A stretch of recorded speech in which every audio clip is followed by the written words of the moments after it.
Everyone be asking, how did parliamentary power grow in England?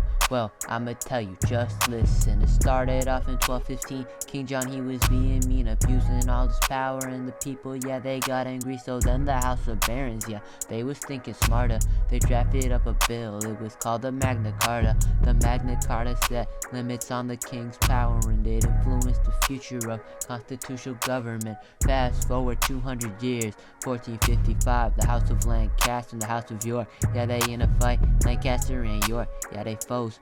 They were in a 30-year conflict called the War of the Roses. Edward IV sided with York, he made himself the king, he held an election, but in the end that whole thing was rigged. It's 1483, 28 years after.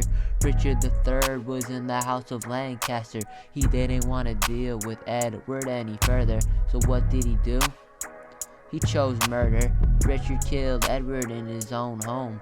Then Richard decided that he would take the throne. He united the two houses, they were like friends.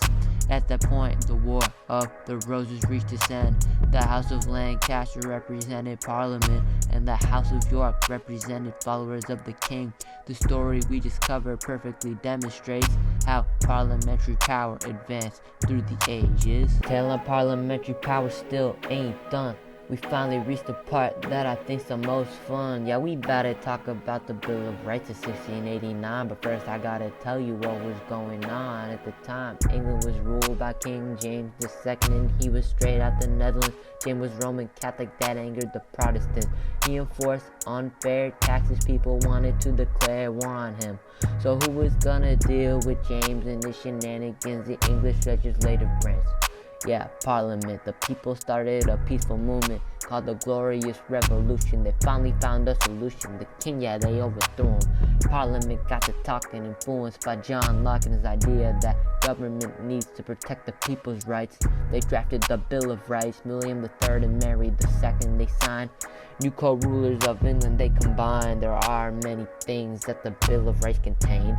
There was a list of complaints against James. It also included 13 articles. Each one contained the rights held by the people. It banned the king from taxing without Parliament's consent. The bill established Parliament as highest government. They were the leading governing body in England. The king was in second. They weren't messing around. Now it's time to answer the question from the beginning. Parliamentary power grew as the king's power weakened. What did this mean for the people of Britain? It meant they were represented in government. Now it's time to end it. Our time, it is finished. And if there's one thing, I'm hoping it's that you learned a lesson. Yo, here's some sources I cite. Got all my information from these guys. Shout out to historyextra.com for their article on the House of York and the House of Lancaster. Shout out to parliament.uk for their articles on the Bill of Rights of 1689, their article on the evolution of Parliament, and their article on the Magna Carta. And shout out to Britannica.com for their article on the War of the Roses.